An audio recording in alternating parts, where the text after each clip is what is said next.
What's up? Yeah. You got the chat going? Everything just popped up. Mic's on.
Those of you who are online, welcome to our second practice.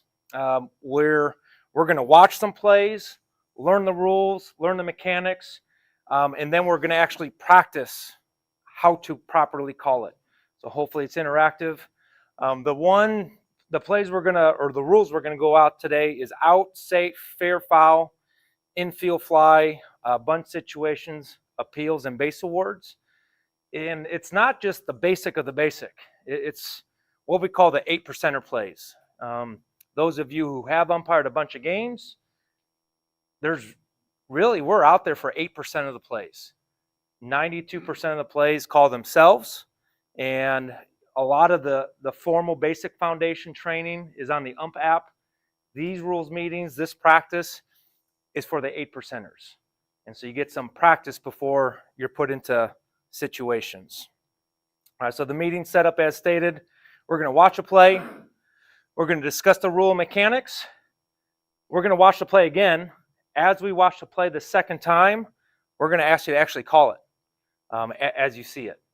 All right, so it's beneficial. We get to see it, talk about it, and then act it out. But then when the season comes, we don't really get that time. So hopefully this practice helps us react appropriately when it comes game time. So out plays. There's a difference, by the way, by rule of force play and tag play. So we're going to take a look at, this is a force play. All right, so safe or out. All right. So when we come back after discussing the rules and the mechanics a little bit, we're going to show this play. and then you guys are going to have to call it. All right, so we're going to look at the force play. Runner is out when the ball is in the webbing of the glove or hand of a defensive player and any part of the defensive player's body is touching the base prior to the runner touching the base, in which they are forced to run due to the batter becoming a runner. All right, so convoluted. All right, if it's a throw, which this one, that play is not a throw, a defense must also show control and or voluntary release. So we want to be nice and slow with the outs. Now let's take a look at the tag play. A tag play, runner is out when a defensive player touches a runner with the ball or glove, with the ball securely in the glove or hand. While the runner is not touching a base, they can legally occupy. Okay? So now, this is a different force play.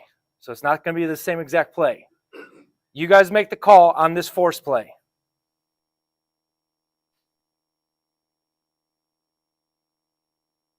Ball's loose.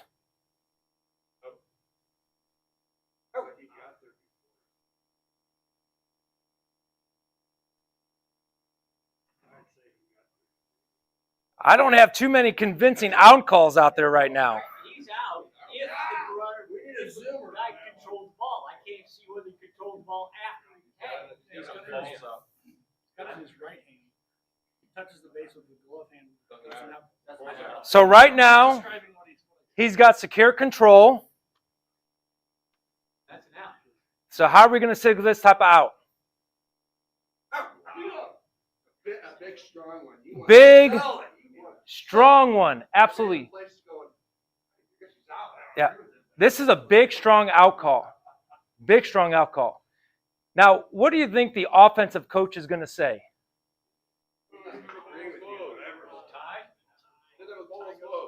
All right. Doesn't have the ball in the glove will be one complaint. What's another complaint? Think about the rule. The coach is going to complain that the glove is not part of the body, which is false. As long as the glove is secured to the hand, the glove is part of the body. All right, because it says any body part. All right, so as long as this glove is on the hand securely and touches the bag, she's out! I mean, you have to sell. How many times have we said, it's not your judgment that's going to prevent frustration and unsporting behavior. It's our communication that will prevent it. Okay? So this is a strong out call. All right, so now we're going to go to a tag play. Runner is out when a defensive player touches a runner with the ball or glove, whichever one the ball is in. All right, with the ball securely in glove or hand, while the runner is not touching base, they can legally occupy. Oh. And I want to go to the second play here. Here it comes. It's going to slow motion here. All right, and notice the timing of this umpire. This umpire is not calling out. What was he waiting for? He was waiting for that voluntary release. He was waiting to see that ball. All right. A lot of times it's okay to show me the ball, show me the ball. He's out. Okay. Now, what type of out call would this be? You guys demonstrate it.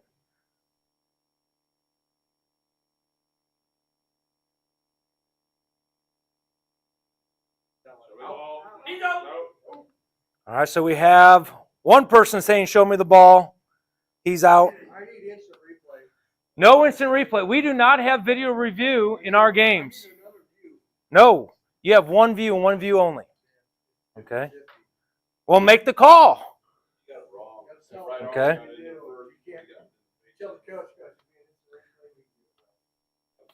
All right. So now safe. So force play. Runner touches the base. They are forced to run to due to the batter becoming a runner before the ball arrives into the webbing of a defensive player's glove or hand. On a tag play, runner is touching the base. They can legally occupy before the defensive player tags the runner.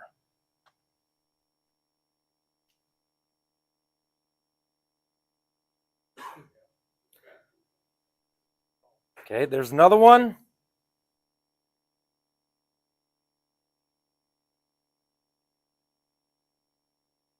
There's another one. There's another one. There's another one. Here's another one.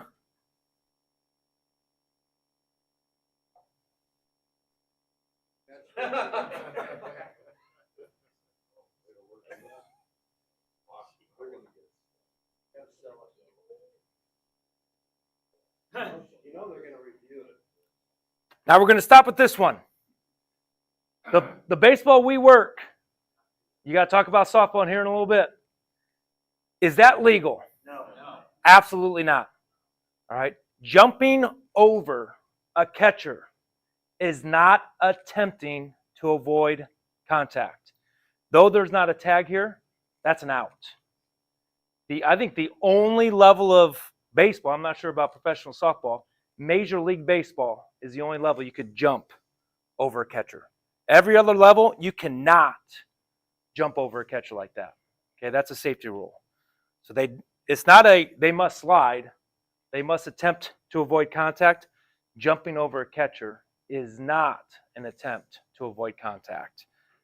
Softball has one exception, and maybe baseball has this too. Softball has one exception. If the catcher or the fielder is laying on the ground, Yes. they must leave both. Or they can leave both. So those football officials in here, you cannot hurdle a catcher, but a player on the ground you could jump over. Okay, that same thing. So they're not on their feet. Yep, just not on their feet. Both feet. All right, if they're down on one foot, they are now on the ground. All right, now, how many times have you heard coaches say, the ball beat the runner? It's got to be out. The ball beat the runner. Okay, how many of these plays, like this one, the ball beat the runner? All right, don't anticipate. And you're just going to have to be able to explain to a coach, hey, coach, the runner stopped short of the base. The tag was in the armpit after the foot was on the base. All right, so these are the 8%er plays. Woo! He's on the base, all right, when the tag's applied. So in 4-person, you could definitely be that close to that play. It's really hard to explain, but on these tag plays, on any tag plays, what are we actually watching the whole entire time? The ball. You want to watch the ball. The ball will take you to the tag. Because at the point of the tag, now you find the base, which is a great transition into this next slide.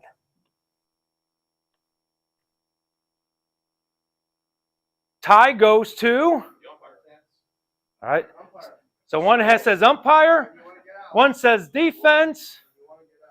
Now let's talk about rule. By rule,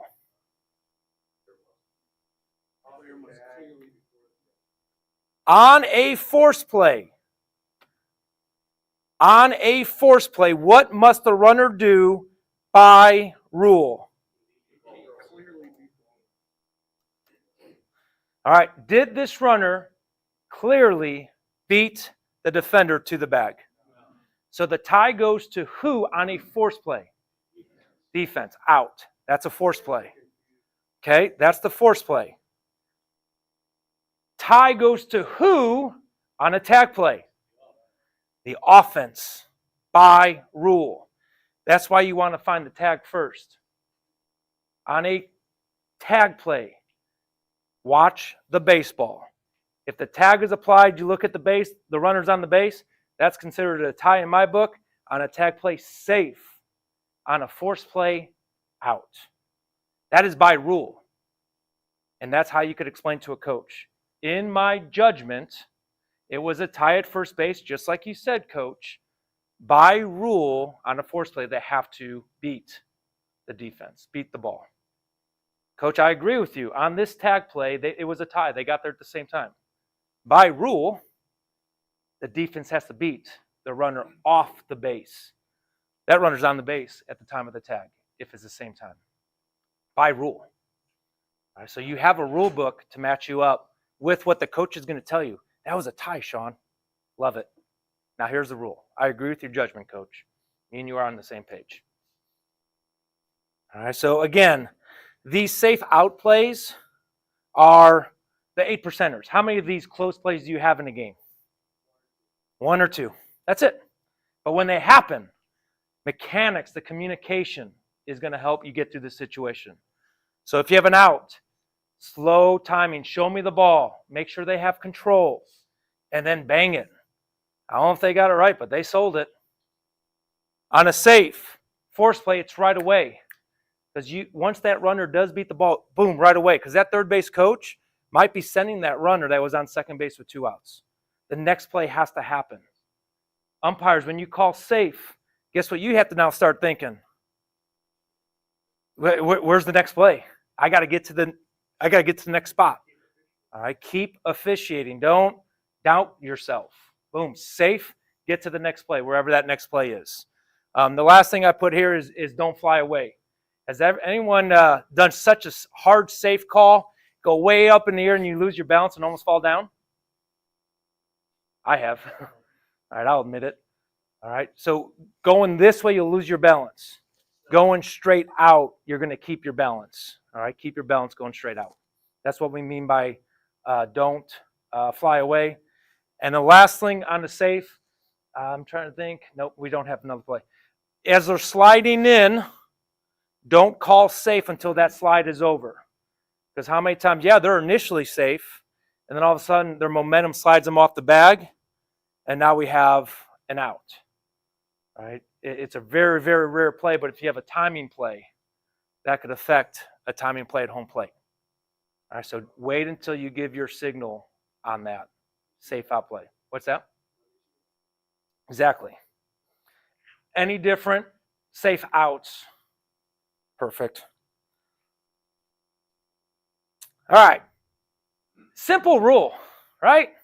It's either fair or if it's foul. I love this first picture up here. All right, so let's say this softball is stopped. All right, so ball stops on or inside the foul line. Hopefully everyone could see it. But this is foul territory where the ball is mostly at. And then obviously the fair foul line, and this is fair territory. So how would you guys call that? All right, so half fair, half foul, which is actually what I was expecting. That's fine. On this type of fair foul, though, guess what you have to do? You have to talk, signal voice very loud. Those of you who take care of baseball and softball diamonds, how important is the chalk here? All right, it should only be 2 inches. And that 2 inches, that string is the outside foul line. How many times have you seen people chalk fields and the middle of the line goes to the string? You think it affects this type of play? Absolutely. All right, so if coaches or administrators are watching this video, that string has to be on the their chalk has to be on the outside of that string. All right, now let's take a look at this play.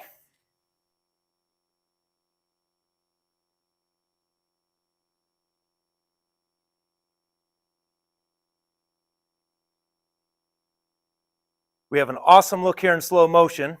Almost have obstruction there. That would have been sweet.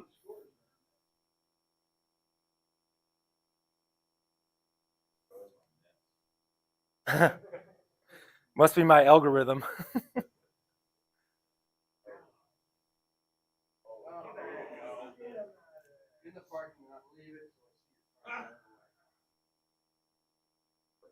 All right, here we go. Here's the slow motion.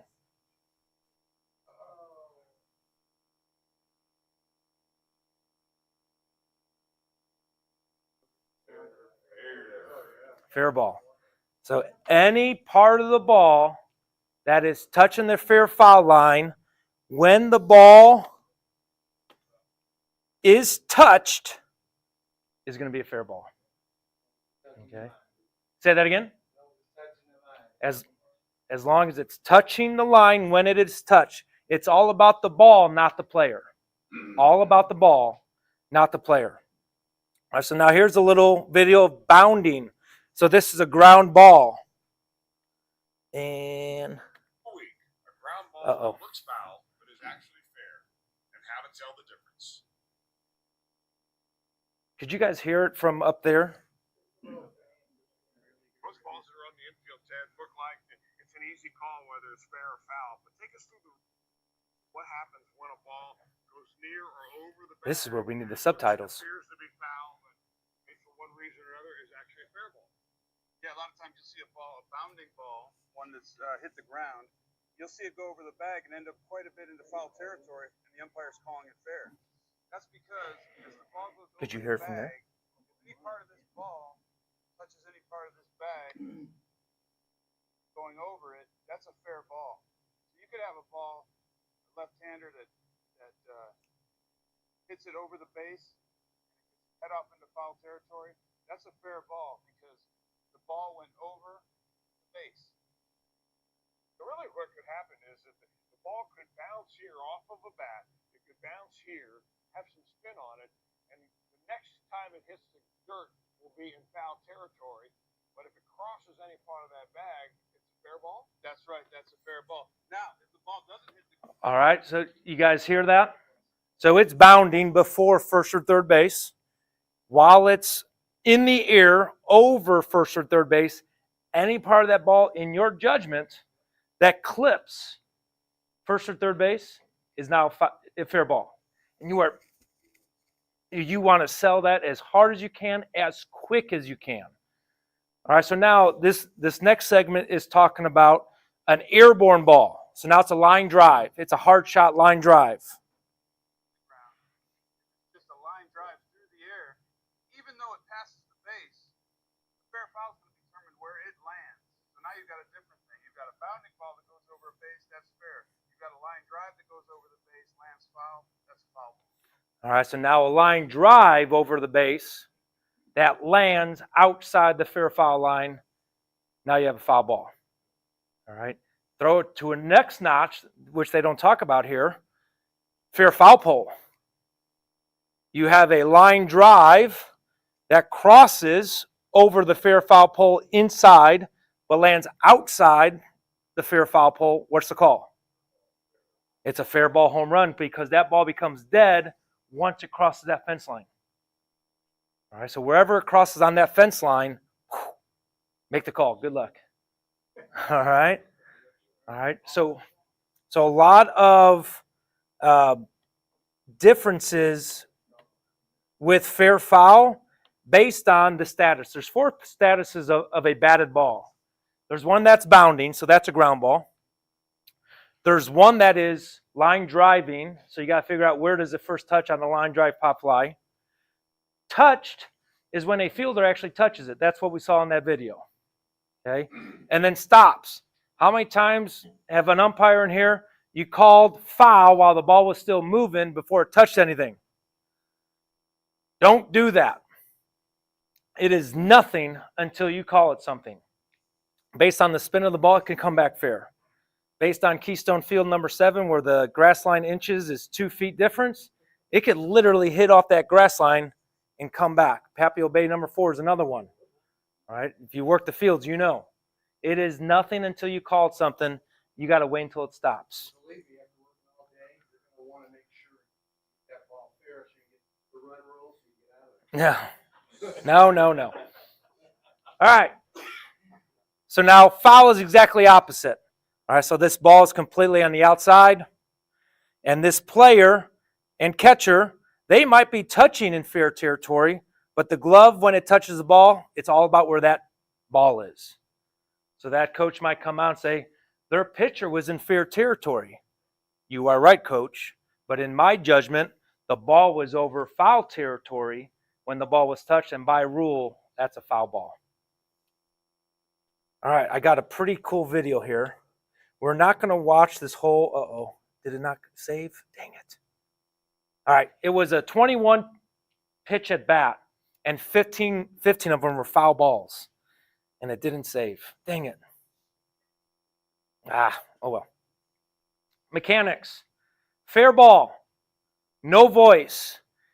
And I'm not, it's hard to tell here, but he's pointing to center field. So no matter where you're at on the field, if you have a fair ball, just point to center field. Because no matter where people are watching the game, it's clearly that you're pointing into the field of play. So no matter where you're at, just point at the center fielder. Fair ball, no voice whatsoever on fair ball. Because if you voice fair ball, guess what the runner's going to do? They hear foul because of the F sound. So no voice on fair. Foul ball. Closer the call, louder the voice. All right? So if you have a close call on a foul ball, you got to yell foul, not once, not twice, probably 3 times. 2 hands above your head and state foul. Gosh darn it, I really want this video up. I wonder if I could find it real quick just out of my search.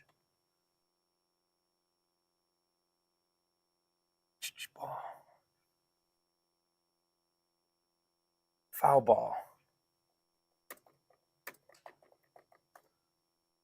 21, there it is, epic 21 pitch at bat. All right.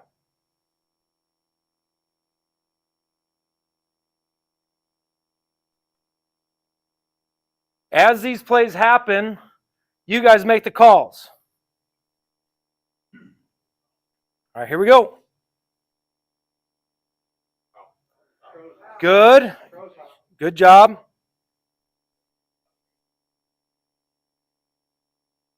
Not yet.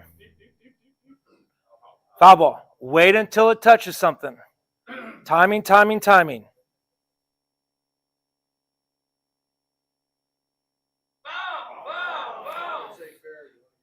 Whose call is that? All right. Do we have an umpire on the wing? No. When we have an umpire on the wing, whose call is it if that ball, whether it be fair territory or foul territory, breaks the plane of that bag? The front part of the bag. Breaks the front part of the bag, either fair or foul. Let's say the ball hits the bag. Base umpire. Base umpire, this is your call. All right, so now put yourself as the base umpire here. This is a close call. You guys make it.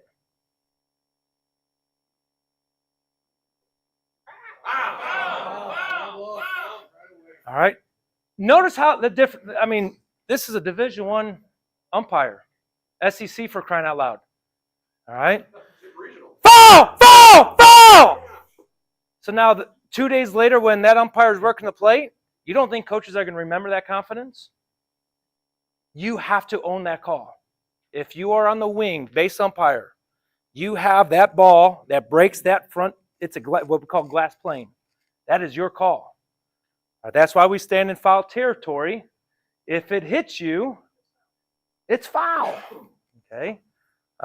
So own that. Sean, Go ahead. I can't speak to the NCAA softball mechanics, but for USSSA and all lower levels, all fair and foul is the plate umpire's mechanic. So if this were us, that third base umpire had it right. Now, I'm not saying you can't pregame that, saying as a base umpire, you'll take anything beyond the bag and I'll take everything in front of it. You can pregame that, but that's a discussion you have to have with your base umpires. But the softball mechanic is fair and foul is all the plate umpire. Bounding ball? Bounding ball, Okay. all fair and foul is the plate umpire. How about the ones that go in the outfield, line drive? Question is on the line drives, if you have a 3-man mechanic where you have umpires going out, then yes, it goes to the umpire that goes out, Okay. fair and foul. But until that base umpire turns their back, it's all the plate umpires. So hopefully this home plate umpire came out. Foul! And those of you online, I hope I didn't ruin your headsets. All right.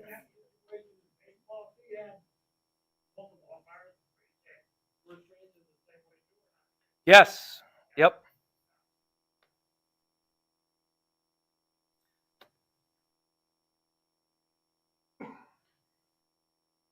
Take a look at one more foul ball here. We won't do all 15.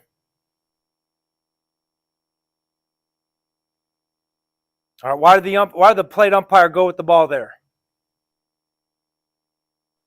Make sure it went out. Make sure there wasn't fan interference reaching over the field of play. All right. If you, as a plate umpire and/or base umpire in foul territory, go with it if it's close to that boundary line. Okay. So some examples of foul ball there and selling it when it's close. All right. I have to go back here now because when I searched it, duplicate slide. Got it. All right, fair foul mechanics. Sweet. Here's a fun one. All right, won't even talk about the rule yet. Let's watch the play. The comment was, I don't think anybody in the field knew the rule. But who did? The runner? Well, I don't know if the third base runner did. But the umpires did. Okay? So now let's talk about the rule. And then we're going to come back to that play and you guys umpire it. All right, so first and second with less than 2 outs or bases loaded, less than 2 outs, that's when we are signaling. If we signal this in baseball, that means there's nobody out. We signal this in baseball, that means there's 1 out. What signal do you guys use for softball? All the chest. All right. You may or may not communicate your partner out, another one, but right hand to the chest. So right hand to the chest for softball communication. Okay. I know Chad Metzger already said it. A fair batted ball hit high into the air. So that's the judgment number 1. What the heck is high into the air? All right. The philosophy, what people have been taught, is if a player could get underneath the batted ball, that's high into the air.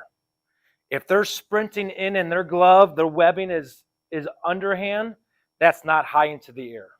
It is they are able to get underneath the ball, and now the glove doesn't have to be like this, but they're able to, not saying they chose to, but they're able to get underneath the ball. Okay, so that's judgment number 1. Judgment number 2, an infielder can catch the ball with ordinary effort. We got to get back to what's the definition of infielder. Anyone know what the definition of infielder is? All right. Anybody before the outfield, and how many outfielders do you have? 3. So crazy play, but let's say they have the center fielder in, you have, quote unquote, 5 infielders. The fielders who are inside the deepest 3 are infielders. The other 3 are outfielders. All right, so there might be times you watch the shifts, right? And that second baseman is in right field. They start literally in right field. As long as that right fielder is inside the 3 deepest players, that's an infielder. You have to take that into consideration with infield fly rule. All right?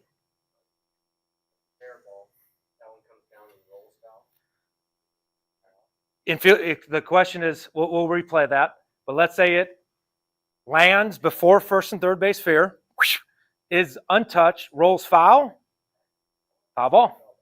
All right, because the infield fly is only if fair. Only if fair. All right, so when the batter is called out, so here's the umpires. Infield fly, batter's out if fair. We are communicating that to the other runners, because now the other runners should now trigger in their head, no matter what happens, I don't have to run. All right, can they run? Yes. But since the batter is out, is it a force play anymore? So what must those runners be? What must the defense do to those runners for them to get them out? Tag them out. Okay?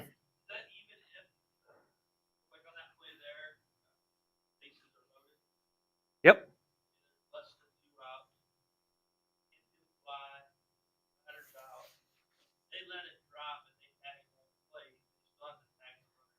Yes. And that's exactly what that play was. So infield fly, batter's out. They let the ball land. They have to now tag that R3 advancing home. Not tag home plate, because R3 could run at their own peril, at their own risk. Yeah, so now if they catch it and R3 is off the bag, now going to the end of the meeting, now it's an appeal play. All right, so some tips before we go back to the video. This rule is made to protect the offense. Because if this rule is not in play, just like this play here, it's easy to let it land, touch home plate, boom, throw it to another base. All right, so it's there to protect. So with that being said, when in doubt, you want to call infield fly, batter is out. Because you're protecting the offense is what you're doing. Second thing is watch the runners. So if it's at, oh man, is it high into the air? Is it ordinary effort? If the runners are on the base, what are the runners telling you as an umpire? Yeah, I expect them to catch this ball. If they're inching off and they're halfway off, what are those runners telling you? This is a possible drop. This is not ordinary effort. All right, let it play out. All right, so a couple tips there. What if it's a really, really windy day? If it is a really, really windy day, I am watching the runners. I'm still watching the runners. Because if they're not playing it as ordinary, I'm not playing it as ordinary. Now, let's say it's super late, windy day, and the ball, they finally get underneath it, and it's just a terrible attempt to catch, and we don't know if it's a catch or no catch. It's one of those plays. The runners don't know if it's a catch or no catch. And all the runners are on their bag. I'm going infield fly, batter is out. You could be super late, infield fly, batter is out, to protect the double play. Because that's the intent of the rule, is to protect the double play. All right?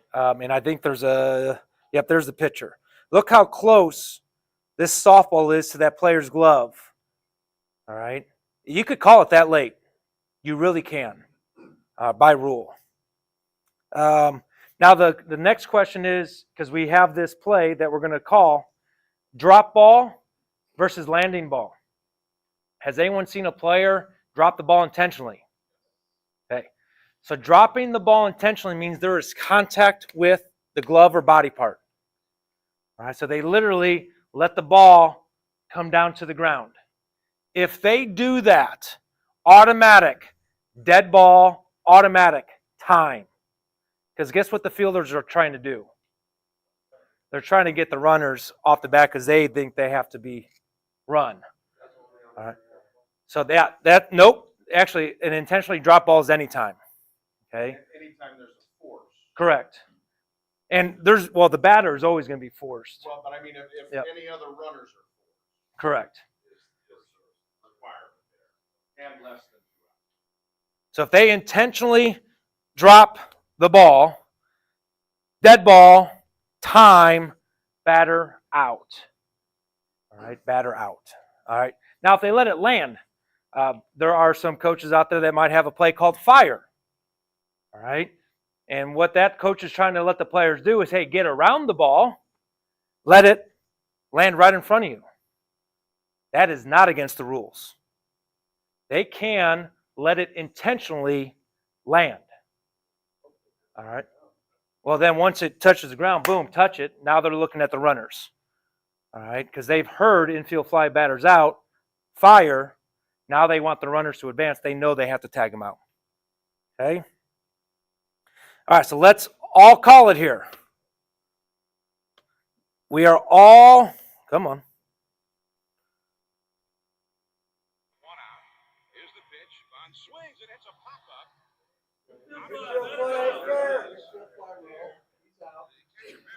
All right. Very important. We missed some very important words. You said he's out. Somebody said infield fly if fair. Batter is out. Batter is out. It's very important to repeat that.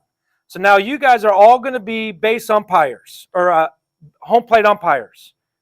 I'm going to be the base umpire. Okay? Very important here. I repeating after the plate umpire calls it? So the runners hear it.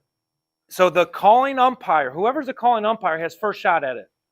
Once that calling umpire calls it, echo it. So the other runners and coaches hear it. And I try to yell it even louder, so there's no doubt that they have heard me. Correct. Absolutely. All right, so now we're going to go back to right about here.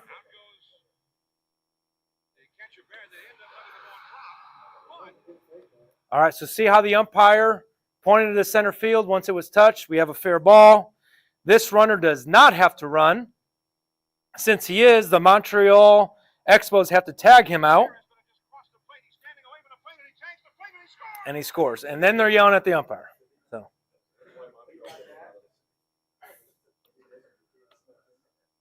Sean, Yes. is there a preference as to whether the plate umpire or the base umpire makes the initial announcement?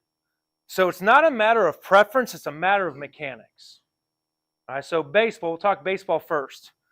If you're, obviously the base umpire is going to be in the middle because we have runners on base. So we call it the big V.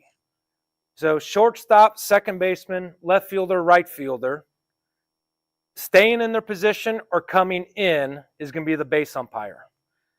If the left fielder, right fielder, shortstop, second baseman are going towards the fair foul line, it's the plate umpires. What's that? Whenever there's a fair foul, like in this situation, definitely the home plate umpire. Because the players are coming in, it's going to be hit and roll towards the fair foul line. All right, so that anything fair foul is going to be the plate umpire. Softball, what's the fly ball responsibilities? The mechanics for softball are such that it is always the plate umpire's responsibility and the mechanic to make the call. That is not to say the base umpire, if they think they've missed it and they have one, the base umpire can initiate infield fly. Either one comes up with it, that of course is how we're going to have to play it. But the mechanic is it's the plate umpire, but the base umpire can if they feel it's necessary. All right, so those last two rules that we had, fair foul, softball, that plate umpire has all fair fouls bounding. Infield fly, that plate umpire for softball has those infield fly balls. Because that umpire's on the outside working their way in. They're not seeing the whole entire play the whole entire time. Does that answer the question, Jason? Perfect. All right, bunting. So the question is there communication before the pitch? The absolute yes. To begin the at-bat, softball is going to go to their chest. Baseball, nobody out, one out. That's how we're communicating infield fly in baseball. Some umpires, let's say it's first and second, and they steal. So some umpires will do the wipe off, as in, hey, we don't have infield fly anymore. Bunting situations. Bunting number one. All right, so this picture, I couldn't find video on this one. So this picture, this first one, baseball. This ball is clearly underneath the bat. This bat is not moving forward. All right, what the baseball player is being taught is get your bat out high, keep it out there, because what it's doing is keeping the catcher back. That's what the coaches are teaching the players if we're doing a fake bunt and steal. We want the catcher to stay back because they can't come through it in the fear of if they bunt the ball, we could have interference. Okay? So in baseball, they do not have to pull the bat back. But it can't move forward. It's got to stay still. It could go up, but it can't go up towards the ball. If it's a low pitch and it goes down, that's towards the ball. All right, so I always tell players if they're going to do this to keep the catcher back, start it high and hope they don't throw in high pitch. All right, keep it still. Softball, you have to pull the bat back. If the bat is left out there, it is considered an offer. It will be called strike. Have to make an effort to pull the bat back in order for it to not be a strike. So the question I had, pulling it back, does it have to pull it back before the ball enters a certain Right. point? It clearly must be before the ball arrives at the plate. Right? And I consider that, I wish that was the baseball rule for a safety rule, but it's not. But that's a huge difference. You have parents out there and coaches that will coach baseball and softball. And it's two different rules when it comes to pulling the bat back. All right, bunting situation number 2. What do we got here? All right, we're assuming this is a bunt. Assuming this is a bunt. All right.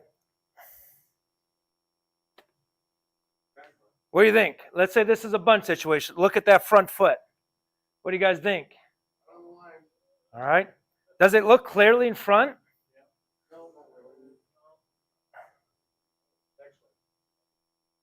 I think I have a really good. Yeah. We have a. There it is.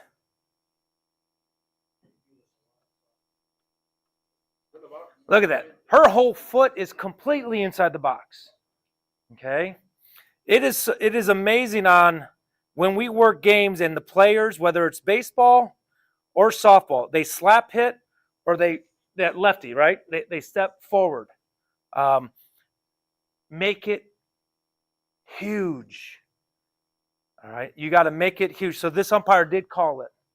All right. Good thing for Little League, they have replay and review. Which is legal to run in fair territory. All right. So now let's discuss it. Both feet have to be in the box to be in the box. All right, so there's some questions on if I'm in the batter's box, both feet have to start completely in. So half of my foot cannot start outside the batter's box. Now that I start with both feet completely on or inside the lines, when I stride and half of my foot is out, half of my foot is in, what am I considered? I am in thy box. All right, so if I'm in the box, I could legally now contact that pitch ball. I have to be completely, like if this was a line, completely outside this front line, batter's box, to have illegally contacted the ball. Umpires, I can't stress this enough. When in doubt, you got to make it huge. I mean, that foot has to be completely out of the box. Very rarely will it happen. And we're going to have plays to call here at the end of this bunting station. All right, so bunting station 3, bouncing up and hitting the bat a second time.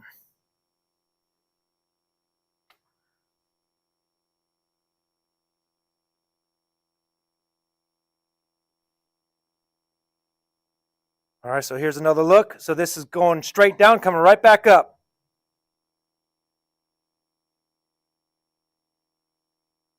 All right, so it didn't hit twice, so what do we have to be ready to rule on? All right, so where is that ball when it is touched? If it's over the plate, by rule, what is it? Fair ball, because the fair foul line starts with the apex of home plate. All right, so this is the play. This is not a foul ball because it doesn't hit the batter a second time. But this is what we have to be ready for. Go straight down, come straight back up. Why does this catcher throw the third base first? Get the lead run and the batter's still standing there. Okay. What if the catcher tags this batter right now? He's out. What?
I love it. All right, so we're going to watch video. So the first one's going to be a foul ball, hit the batter in box, did not hit the batter. You guys make the call. And be ready to communicate what happened here. This is practice. After the awesome Old Spice commercial. Drinking coffee every 5, day didn't 4. work, and I couldn't figure out why until I went from 180. Ready? You guys make the call. The call when a bunted ball hits the bat, then the ground it bounces directly up to hit the batter's hand while still holding. So far we only have one call in the room here. Foul. Hit the bat in the box. All right. So we definitely have a batted ball that hits the batter. The question is he still in the box or not? Here it is.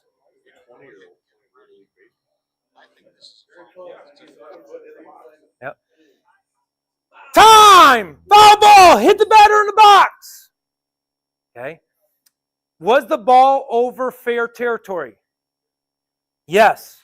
But where was the batter? In the batter's box.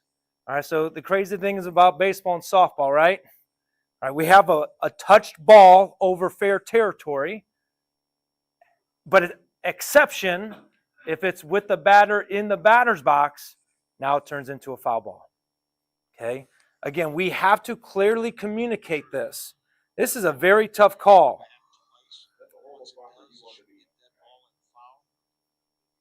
In this first clip, it's the call when a bunted ball. All right, so hits down. the bat, then the ground it bounces. All right, so the left foot is still in the box. One foot is up in the air. That last foot, the foot that was up in the air was last in the box. They are still in the box. When in doubt, if the bat was in the hand or not, it was in the hand. All right, because God forbid, if you judge it out of the hand and it hits the bat a second time, now you have dead ball out. We got interference. So when in doubt, it hit the batter a second time while in the box. Time! Dead ball! Hit the batter in the box. Foul. All right? Now I do that on purpose. I go dead ball / time first. Dead ball for softball, time for baseball, because it gives me another half second to process. Was the batter in the box? Was the batter not in the box? That's going to determine the difference between foul and out. All right, just that half second allows me to process it. All right. And now don't be afraid, by the way, to make these calls. Because if we're wrong, we'd rather get it wrong in practice than wrong in a game. All right, just like if you were a player, coaches would say that you got to practice hard, make your mistakes in practice so you don't make them in the game. All right, so now this is a potential. Ball hits batter out of the box. Time, that's interference, batter is out, and you return the runners to the bases they were legally occupied time of pitch.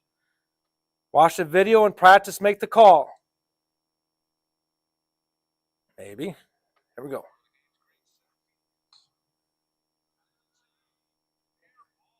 Time. That's interference. Batter's out. Okay, slow motion, watch this.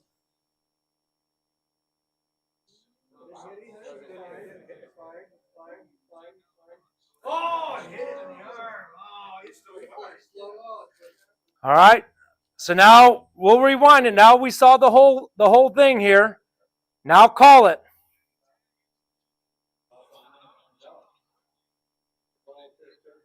All right, so you guys call it now that you know what's happening.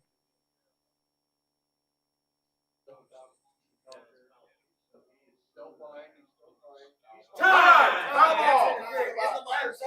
All right, so Jason, why are you saying interference? Because it hit him a second time Perfect, and where is he at? in the box. So when we have a batted ball hits the batter a second time while in the batter's box, what do we got by rule? Foul ball. Foul ball. All right. So he's completely in the batter's box. Ball hits him a second time, even over fair territory. Foul ball. All right, so the correct ruling here is foul ball. All right. Previous play where it looked like, Little League deal, looked like the ball hit the bat. The second time. Right? Same thing, because it's in the hands. All right. It hit the bat, hit the batter a second time while the bat or batter is in the box. You said you think the batter No, completely different. If they intentionally hit it again, now you have interference. The last play was not intentional. This play definitely not intentional. I would have gave so many people kudos if they got this play right watching from this angle. All right. I thought it hit the catcher too. Now the question was it in fair or foul territory? And now there's the question, they hit each other, or that would have been nothing because nobody did anything malicious or intentional.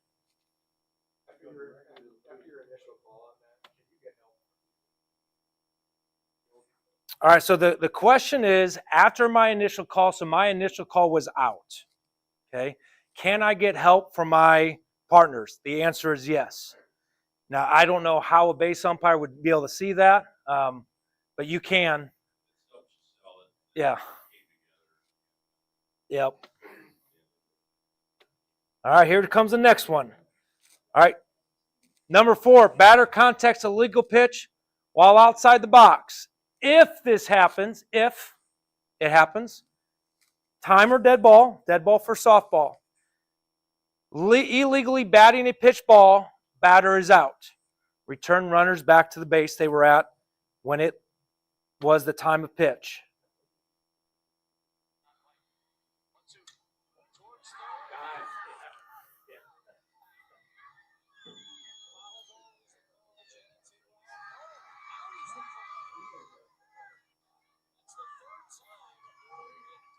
All right, so then we'll fast forward it to the replay.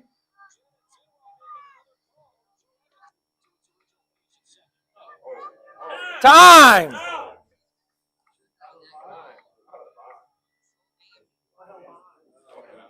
Is she?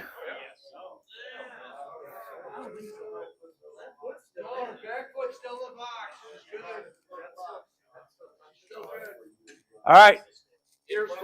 Here's the one NCAA softball mechanic I do know.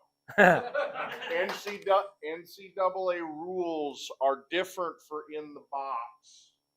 Any part of the foot out of the box in NCAA softball is an out. Good. The foot must be inside, completely inside or on the lines. Any part of their foot touches outside of the box in NCAA softball, the batter's out. How about USSSA? USSSA is just like baseball. Any Okay. part on the line, you're still in the box. Any smidgen of a toe steps outside that line in NCAA softball, the batter is out. All right. So breaking this down, if we're going to go USSSA, because we do a lot of USSSA, that foot has to be completely, hugely out of the box. Completely, hugely out of the box. If you do call it, it doesn't matter. Any foot, doesn't matter. At the time of contact.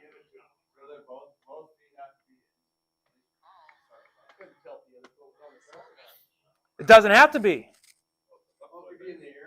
If it's in the air, it all now determines where was it last. That back foot is clearly completely inside. All right, so now if you do call it, dead ball, illegally batted ball, batter is out. All right, where's the runner right now? Second base. To really communicate this and really own it, you, who's about to score, by the way, second base. All right, that is total control of the situation. All right, so if in your judgment, this front foot is completely outside in USSSA baseball, high school baseball, USSSA softball, time, dead ball, illegally batted ball, out. And return the runners as fast as you can. Return them as fast as you can. So it,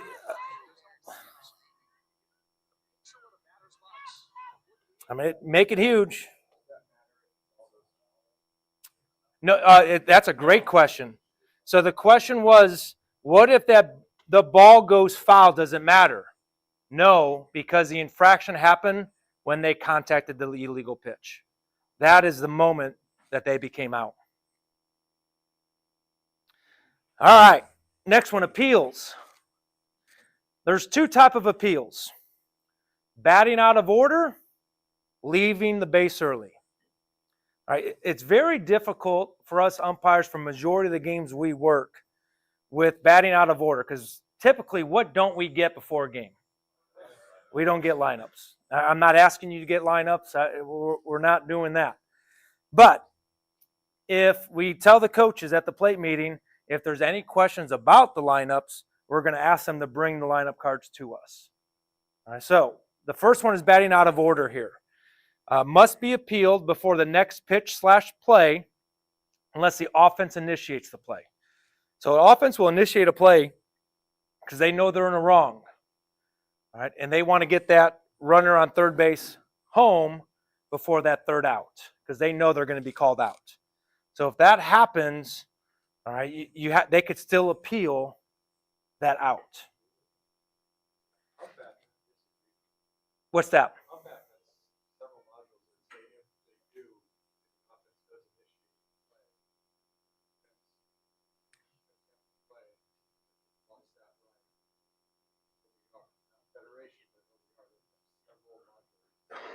Federation specifically protects the defense because Federation you can also do a dead ball appeal, but if they wanted to do a live ball, the pitcher steps off, runner breaks. We're still able to do the appeal, even if they attempted to put out that runner. The appeal can still go, but under official baseball rules, it is. If I know as an offense, hey, the guy that tagged from third to home, he left early probably. They step off, I send my runner from first, whatever. I will say this, if they initiate it, we're going to let them appeal. Let them appeal it. All right? And I'll go deeper into that rule book with the different sets. So now let's say this happens a lot. This is where it mostly happens. I'm the offensive coach, and I know I'm batting out of order. It's a 2-2 count. I call time, and I go to the umpire and say, hey, we got the wrong batter up there. What do you do as an umpire? So please don't do that, Jeff Pate. Do not call them out. Because now you have an ejection coming because we don't know the rules. If the improper batter is batting anytime during that at bat, just switch it out. The correct proper batter assumes the same count. I know you don't like it, but that's not your job. Okay? So correct. So if it's 3-2 count, and David, I got my wrong batter up there. All right, put up your proper batter, coach. There is no penalty. Just that proper batter enters the batter's box with the 3-2 count. All right, so coaches, if you know they're batting out of order, correct it yourself as fast as you possibly can. Go ahead. Yep, if the runner advances on a steal, wild pitch, that runner still advances. Okay? Now remember that question, because that changes here. All right, so now boom. Yes. It's not an unsporting act. As many times as it happens, you just keep on correcting it by rule. All right, now. So here, now we go to, boom, I hit. Now I get on base. Now that at bat is over. That offensive team is now given until the next player pitch to now appeal. So, all right, boom, time. Sean, the batting order was Landon, Tiffany, Bonnerts. They batted Bonnerts, who was up in this case, third in the inning. Bonnerts got on base, and the defense appeals that it should have been Landon hitting instead of Bonnerts. We confirm that with the lineup. We go to that beautiful game changer. Yep, that's what both game changers say. All right, because most of the time they don't have paper anymore. Landon is out. The proper batter was Landon. Landon is out. Who bats after Landon? So Tiffany is up next. Now who's on deck? Bonner. So the batter that was just on base is actually going to bat again this inning, which will confuse people all to get out. All right, because a lot of times what umpires will do, all right, since Bonner's hit, Bonner's is out, they're going to bring up the fourth hitter. That's not correct. All right, so base runner's already on base. Did they advance because of the hit, or did they advance during the at-bat? Runners are returned back to the base they were at that they advanced because of the hit. So let's say there was a runner on first base when Bonner's hit for Landon. That runner stole second, stole third, scored on the base hit. We're going to call Landon out. We're going to return the runner back to third base because they legally advanced, not because of the at-bat, but because of the pitching. And then now we're going to put up Tiffany. All right. So a lot of times, I always tell coaches, if you're really wherewithal, if they could continue batting out of order until you appeal it. Because let's say they totally skip Landon, even though Landon was, so then it's Tiffany, which is an improper batter. Well, the next batter should be Tiffany, but Tiffany's not, got out. So now Bonnerch is batting, but really, who should be the next batter? So you could go a long time before you appeal it. Now, hopefully that doesn't happen. But you're going to have to backtrack if it goes a long time. What if offensive team catches it? So we'll say in this example, Wilson. He comes up, he was the last batter for the inning before whatever bats again. Gets a base knock, coach catches it. And now I got the proper batter, go and go. Defense doesn't catch it until 3 pitches. What's the proper appeal? So let's say it's this situation, right?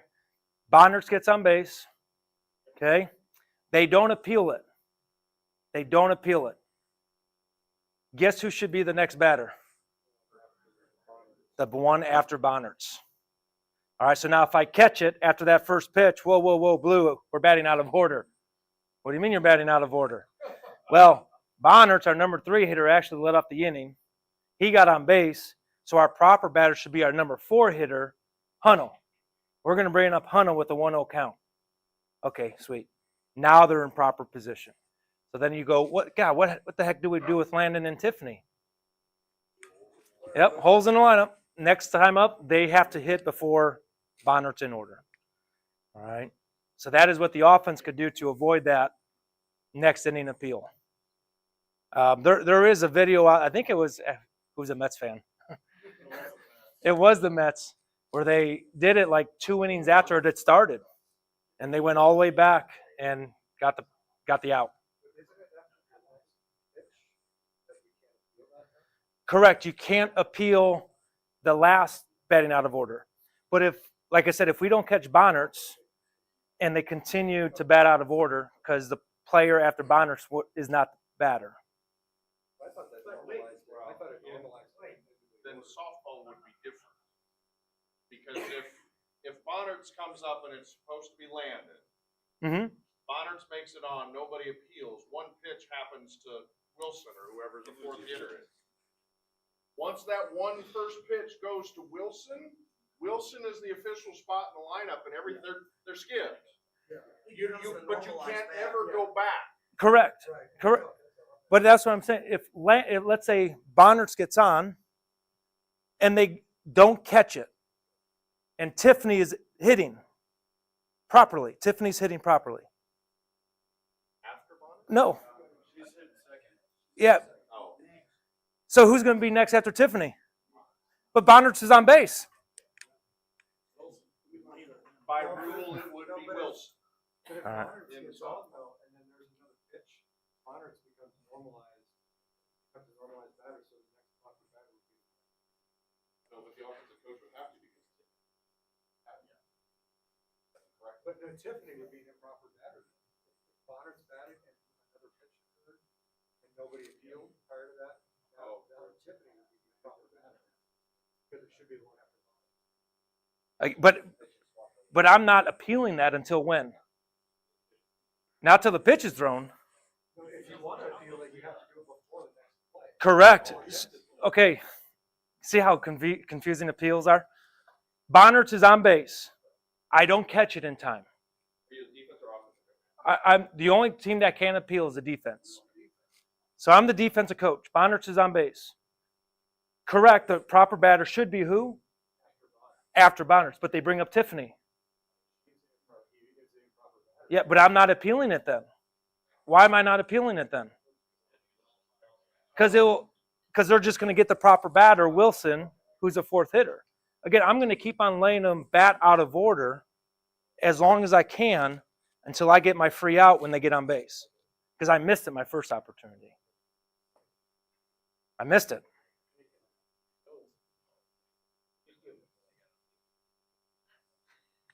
So, Tiffany's back. Bonner's got one on base, and Tiffany's back. And I'm gonna let her, Bonner's go to second, Tiffany on third, and now I got Wilson up. Then I got 3 outs there, or I got You could only get one out. You could only get one out. I'm here to tell you that your defense is like mom, not letting it anywhere near. They're just not going to do it. The people that are running Game Changer are put in charge for a reason because they are able. They will yell at the coach and say, "Hey, this is wrong. You are creating too much work for me. Fix this." I don't know how to switch to I that batter. promise you. I don't know how to go back. Exactly. That's exactly what's going to happen. Game Changer screwed up, coach. Fix this now. So with that being said, if you have that game changer parent and you hear that game changer parent saying, this is the wrong batter, it's the wrong batter, guess what you could do as an umpire? Time. Coach, is this the right batter? All right, let's correct it if we know it. Hopefully you're not in a crazy situation like this. It happens though. It happens. All right, so this is the one. Oh, let's play the video first. Second type of appeal is leaving the base early. Oh. No. Gosh darn it. Dang it. They all worked. All right, so leaving the base early. Runners are allowed to leave the base once a defensive player touches the batted ball while it is in the air. They do not have to catch it. It's when it is touched that matters. So you have to, as an umpire, if you're the calling umpire, you have to see the touch and you have to see when they leave. All right? What should we focus on more? The catch. All right? Because once the touch happens, like even if you're not lined up perfectly, like this look, you're going to see out your periphery when that runner moves. Okay? And a lot of times, this is where umpires really get tricked. This runner is moving forward before the ball actually touches the glove. Would you guys agree here? But what is that left foot still in contact with? Still on the base. So I have a one-step rule. I'm giving them one step. Because when I take that first step, where's my back foot still at? All right, so I'm looking for this action. I'm looking for that second foot clearly off the bag at the time that ball's touched. All right, so because I'll see the touch and I'll peek back really quick. If that back foot is still back, they have legally tagged. If that foot is clearly in front when that ball is touched, now I know they left early. So that's a one-person, two-person mechanic when you can't line it up perfectly. It's a one-step leeway. If that one step is forward, that back foot is still back, that is a legal tag. If that touch happens and that front foot is beyond, or that back foot is beyond the front foot, those are the easy ones. That's what you want to get in a one-person, two-person show. Same thing, must be appealed before the next play. I will look up, go deeper into unless the offense initiates the play. All right. As we stated, there's live ball, dead ball appeal.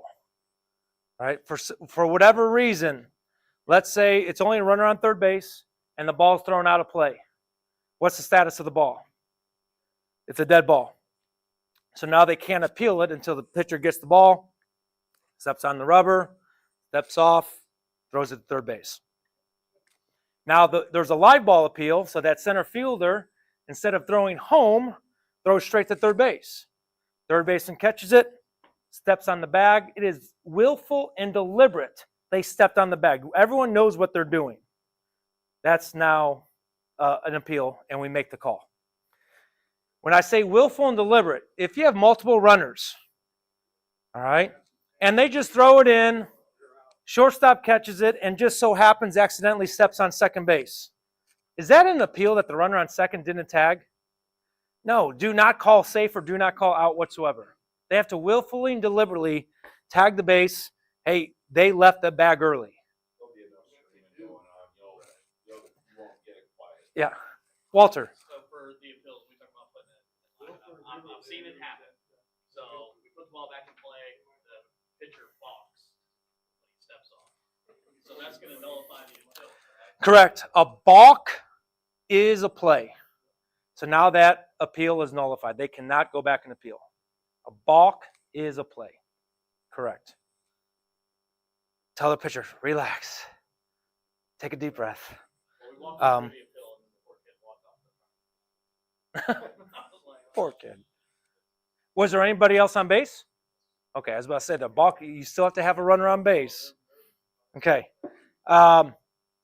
Anything on leaving early that I have not touched? Because the big ones is when it, good outfielders, they'll do the fake, the deke. That's the one that's going to get the runners. So if they deke, you got to make sure they touch the ball before that deke. The beauty about softball is we don't have that play. It's a pitch, legal or illegal. That's the only cutoff point for the appeal, which makes it handy. We don't have to deal with that because nothing happens till the pitch is delivered. And so softball is a little easier in the appeal. All appeals are verbal. I mean, live ball, yes, you can step on the bag, but a coach or a player, we're appealing them leaving early. That's all you need for the appeal. You don't need the theatrics with the stepping off and throwing. Just call time, you left early, and then out or safe. What's that? Right. This is a mechanic. I know I don't have it on the next slide. Mechanics on appeals. If you're working with two umpires, whoever has that tag, so home plate umpires, you have tags at third base. Base umpires, you have tags at first and second base. You want to go to your chest and say, it's mine, my call, I got it. Because you don't want one umpire going out, another umpire going safe. All right, so over communicate like a fly ball. I got it. I got this tag play. All right, so home plate umpire, you have tags at third. Base umpires, you have tags at first and second. Softball? Basically the same in terms of coverage on fly balls. You might pregame something a little different, but for the most part, that's the case. Perfect. All right, fun ones. Base awards. This is when the defense does something illegal against the rules and the offense are given bases. So the one base awards, pitcher throws the ball out of field of play or thrown ball becomes lodged from a pitcher. Definition of a pitcher is the player who is engaged with the rubber and throws a pitch. If they step off the rubber, now what are they? They're a fielder, so understand that. All right, a pitcher delivers a pitch. A lot of times ground rules, the ball could get lodged. The ball could go behind the backstop. The ball could go behind the pads. That is a one base award if it happens on a pitch. One base award. Walter. Spin move on the pickoff. We're still considering the pitcher to be engaged. Yep. And I hope they don't throw it over the center field fence. But if I'm picking off the third base and I overthrow my third baseman out of play into the dugout, I'm a pitcher. That's one base award. One base award. And then lefty to first base. This is a catcher touches the ball with detached equipment. Whoop. Live ball, 1 base. All right. Boom. Time. What? It should be a live ball until all the plays. All right, so here we go with catcher takes off, brings it back in, detached equipment. Boom. Time, detached equipment. All runners get 1 base. Yeah, they're not. Don't yell at me. All right. Fielder, in control of the ball, falls, has a foot touch, or body goes into dead ball territory. When I say foot touch, let's say this is the dugout. I'm still in fair territory. Part of my foot is still in fair territory. My whole foot, 1 whole foot, goes into the dugout. All right. So here is a play to signal this. Look at this. Runners on second and third. 1 out. Got a fly ball going to the dugout. This is a catch. All right. In fair territory, even though it's over dead ball territory, in fair territory, you got a catch. Foot goes into dead ball territory. Got a catch. You score. You third base. All right. So a lot of times that'll happen in our ballparks. They'll catch it and they'll go into the dugout. Yep, I'm going to count the catch. But once they enter the dugout with that controlled ball, got an out, time, you score, you third base.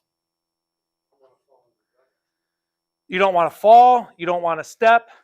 You know, if your teammates are really good and it's your dugout, guess what they're doing? That's legal for them to do that, by the way. If it's your opponent, guess what you're doing?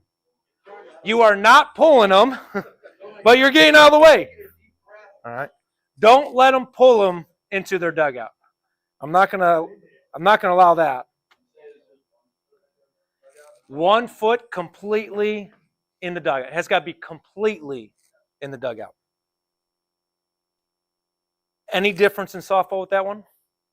Slight. Okay. 1 base award. Very similar. Any pitch thrown gets lodged in the catcher's gear, the umpire's gear, the backstop, hits something funny, goes in the dugout. 1 base award from the time of the pitch. Balls being carried out into dead ball territory. Unintentional is 1 base. Intentionally carrying a ball into dead ball territory is 2. Cool. All right. I forgot I put this picture up here. So let's say this is not a foul ball. This is just a pitched ball. We have a lodged ball in catcher's equipment. That's 1 base award. A lot of times, guess where it gets lodged?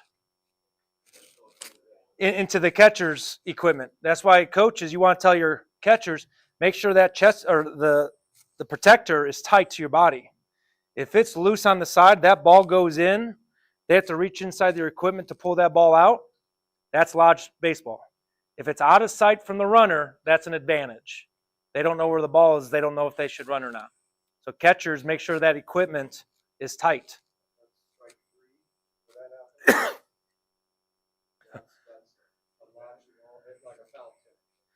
Oh, if it's a foul tip, now we got a foul ball. But if it's a swing and miss, strike 3, it's a strike. It's a strike 3, but is it a caught ball? No, and ball is dead, so guess what the batter gets? First base. Because drop, if it's open or if it's 2 outs. Unless there's 2 outs, then it's open. Question?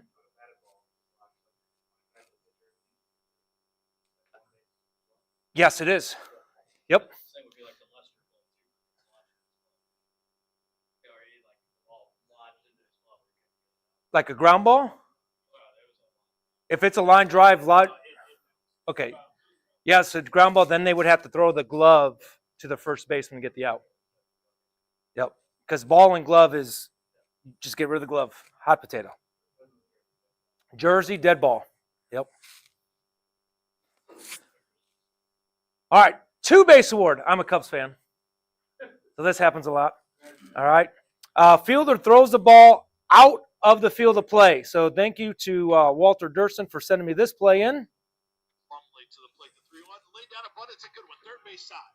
Plumlee, the pitcher fields, throws to first for the out. Sacrifice is successful. Runners move to second and third. And Tennessee now with 1 out. Runners at second and third. A chance to not only tie the game, but Time. You score. You score. and what we have here, they're gonna So the question is why? Plumlee, the pitcher fields, throws to first. Basic foundation umpiring. Where's our chest? Chest to baseball. Watch the baseball. Sacrifice is successful. Pitcher or fielder? Fielder just throws the ball, throws it out of play. All right. So a thrown ball, thrown out of play by a fielder, 2-base award. That is a big one. And just for the sake of talking, what if this runner on second, instead of going to third, but just comes straight home and touches home? They could appeal that they did not touch third base. That first run would score. That second run would not score. Okay? So that's an example of a ball thrown out of play. 2-base award. 2-base award. Always keep your eye on the baseball. Players do some funny things. Fair batted ball that rolls, become lodged, or bounces over the fence. A fair batted ball that bounces over the fence. 2-base award. All right, so look at where the ball is right now. It came back into the field of play, but the ball becomes dead right now. Once that ball bounces over, all right, the ball is now dead, and it's a 2-base award because it was a batted ball, a fair batted ball that bounced over the fence.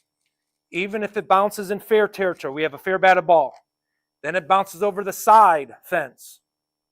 It's still a 2-base award because it was a fair batted ball that bounced over a fence. If that guy first going to second, someone doesn't take 2 before it goes over the fence. Let's say he thought maybe he caught, he go back at first. He only gets 2, he only gets 3. Correct? It's always a 2-base. So if he started at first, he'll always get to third. No, well, you would know where they are before it comes. I mean, it's that award is from the time of the pitch, not at the time of the ball going out.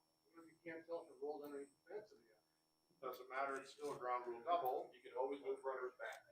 So if you have the outfielders raise their hand because it rolled underneath the fence, you always tell the outfielders, don't go reaching for it, because once you reach for it, we as umpires don't know if it was that reach that put it underneath the fence. So raise your hands, let the runners run. We go out there. Yes, time, 2-base award. Yes, absolutely. You want to make the right call. Zach, you had a question? Okay. The next one, thrown ball. Not a pitched ball, but a thrown ball hit by detached equipment.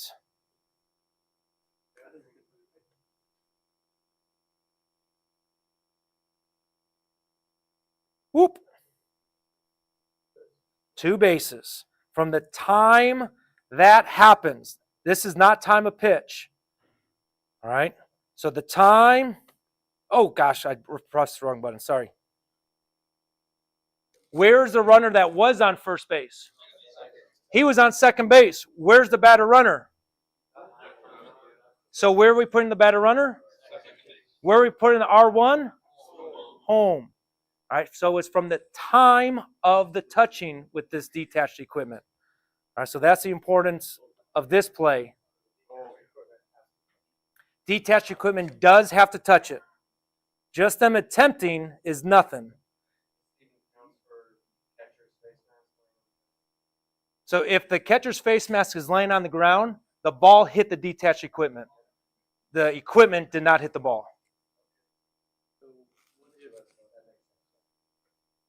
What happens if a batted ball contacts a loose bat? Oh, yeah. So this is off topic, but if a batted ball hits a bat that is still, not moving whatsoever, in fair territory, just a fair ball. If it touches a still bat in foul territory, foul ball.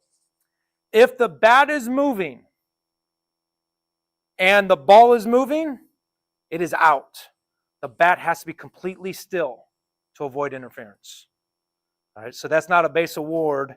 It's either going to be nothing, fair ball, bat in foul territory, foul ball, or time that's interference. Yep. All right, batter awards. 3 bases. I think this is okay. 3 bases. A fielder touches a batted ball with detached equipment.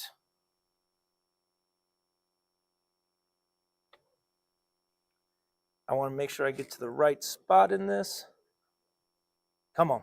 There's one simple vision hack anyone can use to improve. There you go. So you can say goodbye to your optometrist. They know it's that algorithm. Baseball Rules Academy presents Baseball Rule of the Week. We're not going to watch the whole video. I'm going to get to the video spot. There it is. Batted ball. Tosses his glove up. Contacts the ball. Time. 3 base award. Point at the batter runner. 3rd base. Detached equipment contacts a batted ball. Because the powers to be said 3 bases.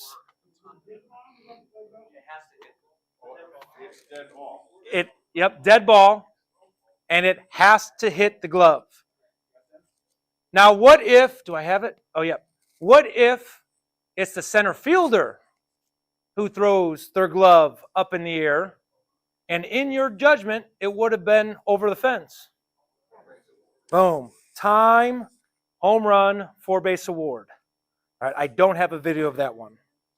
All right, so this is where fielder touches batted ball with detached equipment that in the umpire's judgment prevented a home run. I go over this next one because it was on our baseball test preseason. A fair batted ball hit in the air over the fence and while over fair territory is 4 base award. So if it goes off my head, over the fence, over fair territory, 4 base award, Jose Canseco play.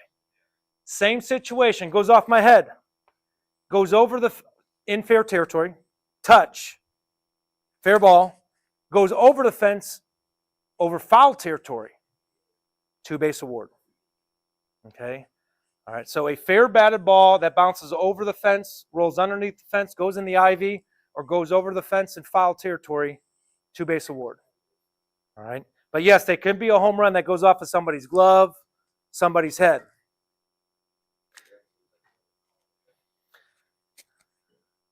Bucket monkeys.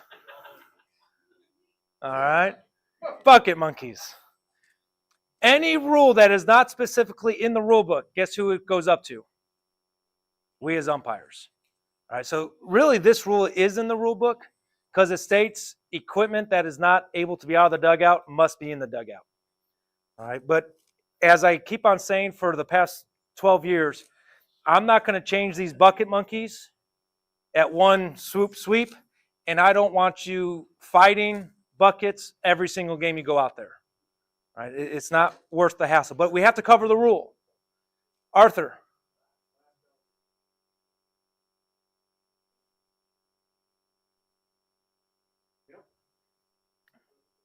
Absolutely. All right, so bucket rule. Offensive team bucket equals return the runners to the base they were at when the ball hit the bucket. You have to penalize the offensive team because the defense was not allowed to get that ball and make a play. So boom, time. If it's the offensive team's bucket, time. Let's say they move the bucket, and as they move the bucket, they run into the first baseman or third baseman. I'm still using the bucket rule, time. The offense cannot gain an advantage because the coaches are out, the buckets are out, time. Stop all play, return runners where they were at the time it hit the bucket. Defensive team bucket. Prevents the ball from going out of play. So you have this picture here. If that ball would have hit, if that bucket wasn't there, would have clearly gone into the dugout, I'm calling time, and I'm treating it as 2-base award, ball leaving the play, or 1 base if it's from the pitcher. All right. So I'm penalizing as if that bucket wasn't there, and it would have went into the dugout. Okay, 2-base or 1-base award. That impedes the offense. You could place a runners at a minimum 1 base in advance, but you can advance where they would have gotten had that ball not hit the bucket. Crazy play, but let's say this bucket right here. It hits this bucket and it stays inside the infield. Whereas if it wasn't there, it would have went down left field line. Where the runners probably got more than 1 base if it went all the way down the left field line? Absolutely. You could penalize more if that bucket had not been there. All right, so I know no buckets on the field, you don't ever have to worry about these problems. Some of the coaches are in little tripods, little orange sticks. What if it's going towards that, but it goes right between it, so it interferes with the field? Same thing, that's a bucket. Yep. What's the only equipment allowed out of the dugout? Whose bats? Batter on deck. That's it. You have a donut. You might have a rosin bag. That's it. That's the only equipment that if the ball hits, you play on. Bucket, special chairs. If it's not in the dugout, I am penalizing the team that it affects. Steve, I'm going to come to you. Go ahead. When you were saying to hit the bucket, the offensive team, back to the original base, what do you do with the batter? So no, I'm putting them at the base they're at when it hits the bucket. So at that point, the batter runner should have touched first base. So I would put that batter at first base. All right, but I will say this. Do not let coaches get closer to home plate. I don't care if it's 8U baseball or not, because it doesn't take too much to be distracted as a coach. Turn and look at somebody, boom, here comes a foul ball. Do not let buckets, number one, keep buckets in the dugout. Number two, do not let them closer to home plate. I don't care how young it is. Sorry, coach, you could hate me, but thank me when it could have hit you. All right? But they can still be, they're going to be outside the dugout. We're going to allow it. You don't have to allow it. We're not going to. I'm not going to. Yeah. Yeah, I'm not going to tell you, you work your 200 games and you have to battle this 200 times.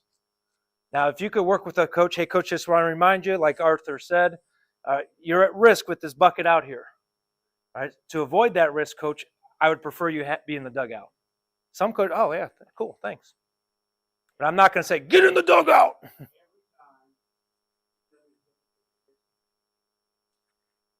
All right, so your bucket is at risk.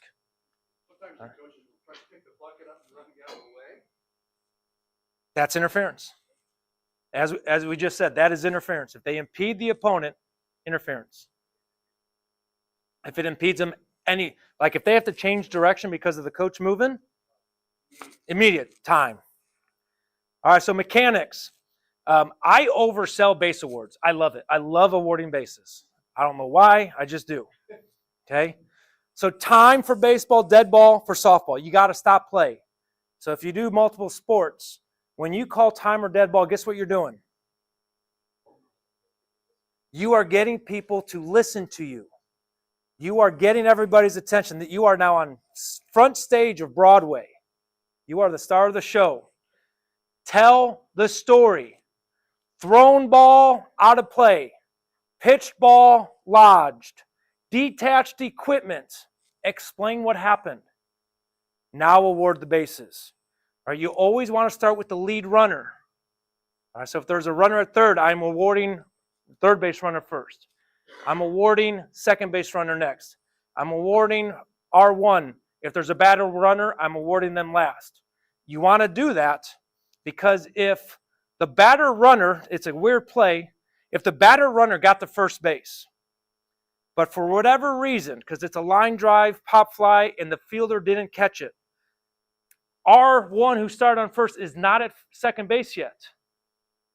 How many bases does batter runner get? 1. All right, because since I'm having the runner that started at first who did not acquire second, where's their 2-base award? Third.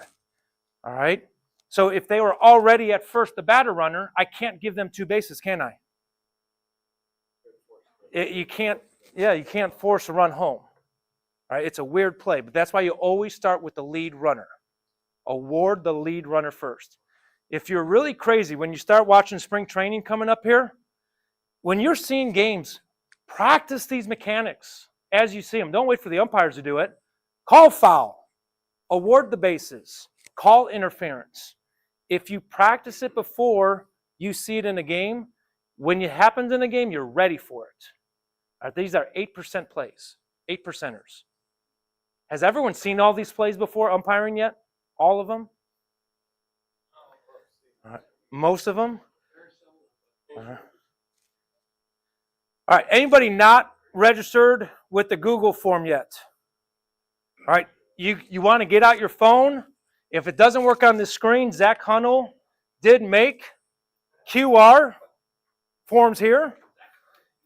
If you are not out in timeout with PSOA yet, you definitely want to scan this as well, because this now, I've already recorded the first 5 shorts to go out starting March 1st.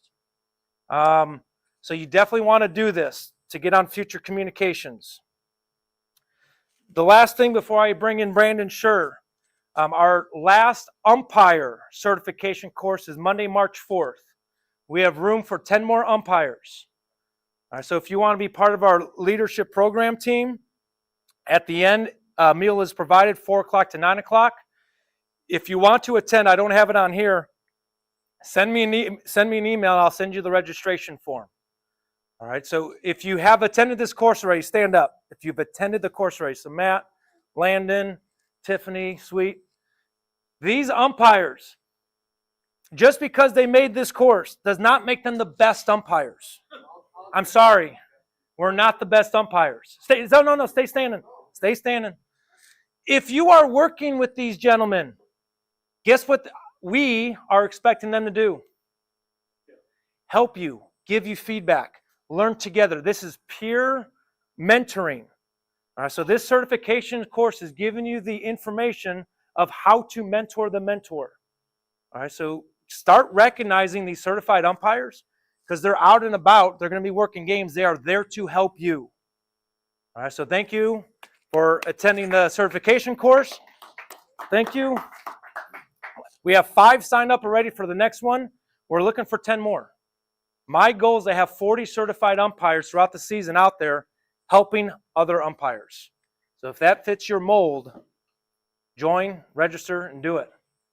2 things. First, Sean mentioned practicing these things while you're watching spring training and whatever softball or baseball you're watching. One thing I would recommend, pull out your counters. Count balls and strikes. Start with zeros. And then advance your balls and strikes as necessary. Clear it. But don't look at it till the end of the half inning. If it's not cleared, if it's not 0-0, you've done something wrong. But the thing is, get comfortable with running that and not having to look at it. And it's just a visual cue that coaches see. Maybe they don't know so much about this. They got to check their counter every pitch. Get comfortable with that in your hand and comfortable not having to look at it.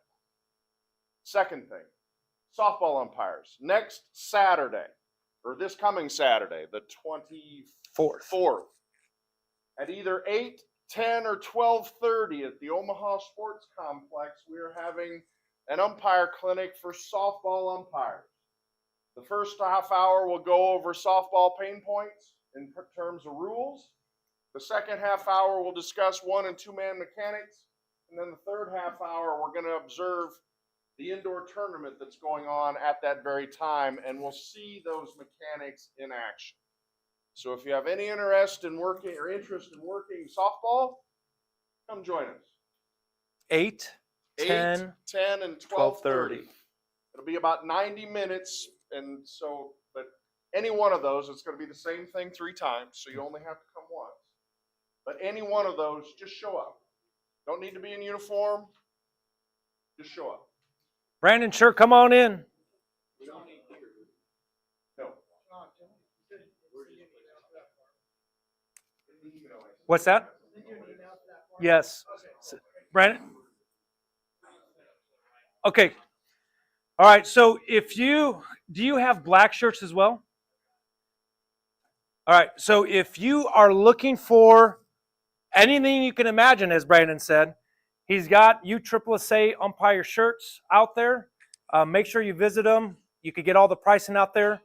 Brandon, for those that are home, what's the best way for them to contact you?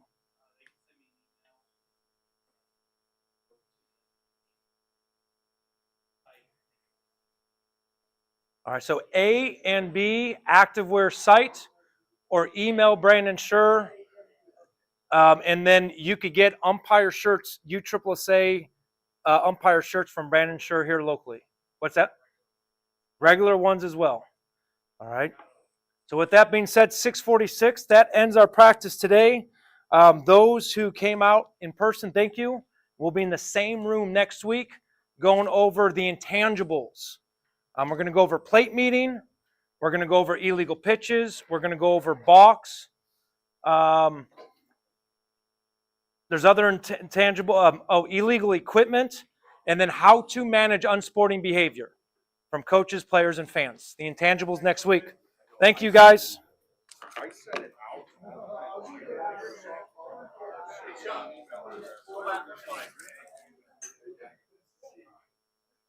My name's not on that list, so did I not do No, something? no, that's my fault.